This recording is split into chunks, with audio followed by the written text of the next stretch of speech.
Now, as you've probably figured out, my training definitely emphasizes aerobic steady state training way more than anaerobic.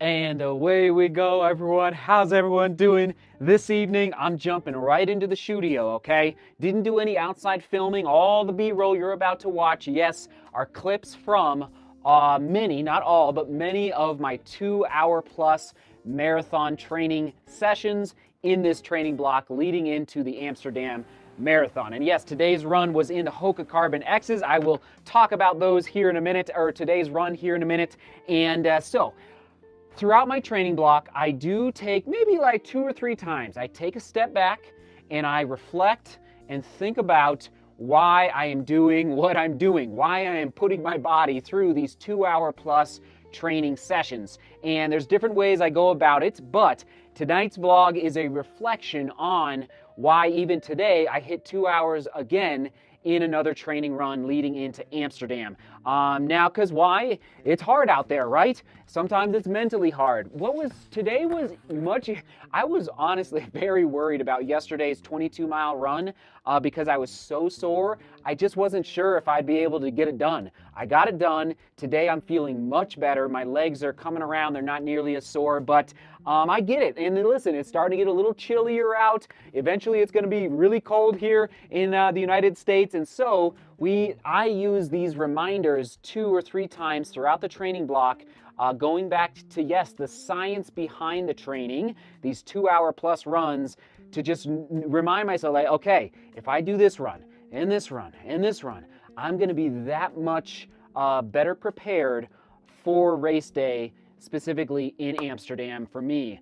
So anyway, that's what we're doing tonight, talking about the 2 hours. And yes, the basic principle of my training and your training as well is in long distance running is to develop enough stamina or endurance to maintain a desired speed over a given distance, whether you're training for a half, a full, a 5K, an ultra marathon, whatever the case may be. Now, for example, why is endurance or stamina important? So an example is that the 400 meter race.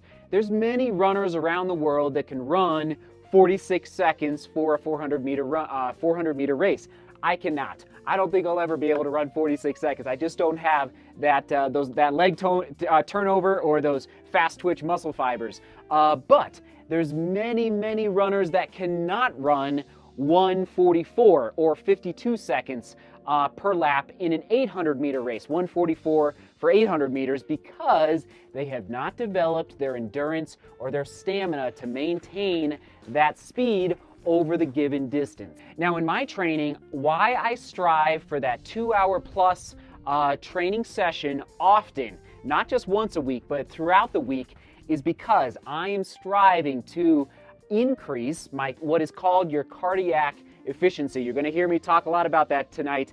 So your cardiac efficiency is really improved when you start approaching and then push through that 2-hour window in a given training session. And yes, today's run, I was able to hit that 2-hour mark, exactly 2 hours and 2 minutes, or 17 miles, 27 kilometers, 4:30 per kilometer, or 7:15 per mile. Now, my goal in Amsterdam, and in case you didn't know, I'm trying to hit a qualifying time for the Olympic trials in Atlanta. So the Olympic trials for the marathon is in February 2020 in Atlanta. So I need to run under 2 hours and 19 minutes to be invited to go race this Olympic trials qualifying race in Atlanta, which has just been like a lifelong dream. It's just absolutely crazy that I might be able to do it. That is the goal. So I'm trying to run faster, race faster in Amsterdam. Now, as you've probably figured out, my training definitely emphasizes aerobic steady state training way more than anaerobic or interval training, especially for a marathon. If I was getting ready for a 10K or a 5K or even to a half marathon, I'd be training quite a bit differently as far as adding more speed. But for a marathon, I'm going for that aerobic steady state training often. Why?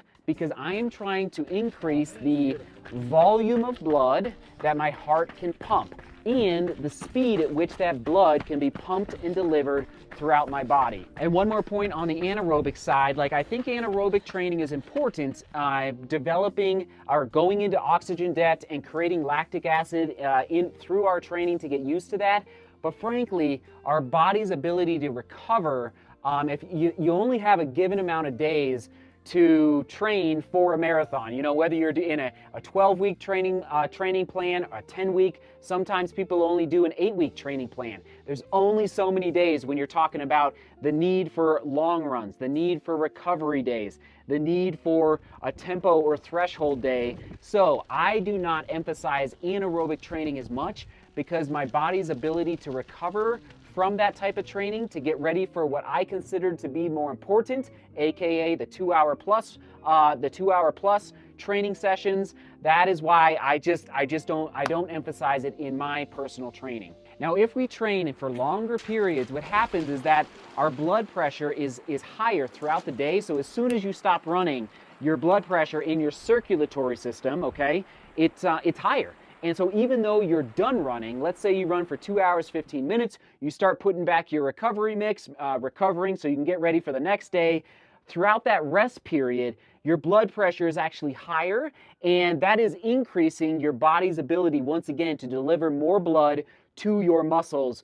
So it's like a double benefit where you're not just sitting around at your office desk, you know, where you work, or maybe you're a stay-at-home mom and you're cooking dinner, like you're still getting a benefit from that 2 hour plus training window by going further in your training more often in the training block. So if we train for longer periods more often in a training block, which I get it, I fully realize it's so hard to carve out 2 hours in a day. Like we got school, we got work, we got family, we got like a million different things happening. But I'm just going to propose that if you can somehow figure out, and it's probably not this training block, but future training blocks, to work into your training block 2 2-hour training sessions throughout the week. So maybe it's Sunday, Thursday, okay, where you're hitting a 2-hour training session. Now we're just going to keep going here. There's so many benefits, it's insane. But to the steady state aerobic training is that at longer intervals, it improves our pulmonary ventilation. The lungs become more efficient because they develop more active pulmonary capillary beds. You've heard me talk about that before, which enables our blood to absorb oxygen faster and more easily. How crazy is that? Now, I often get asked on Strava, a little bit on Instagram, but mostly on Strava, about breaking up, you know, and this, I get it. Again, you might not have that 2-hour window in a day, but I get asked, like, can I break up a 2-hour long run into 2 separate 1-hour runs? So maybe an hour in the morning, an hour after work. And I would say, I would discourage that. Basically, there's a study out of Cologne University that I reference quite a bit that talks about this sweet spot of this 2-hour plus training session.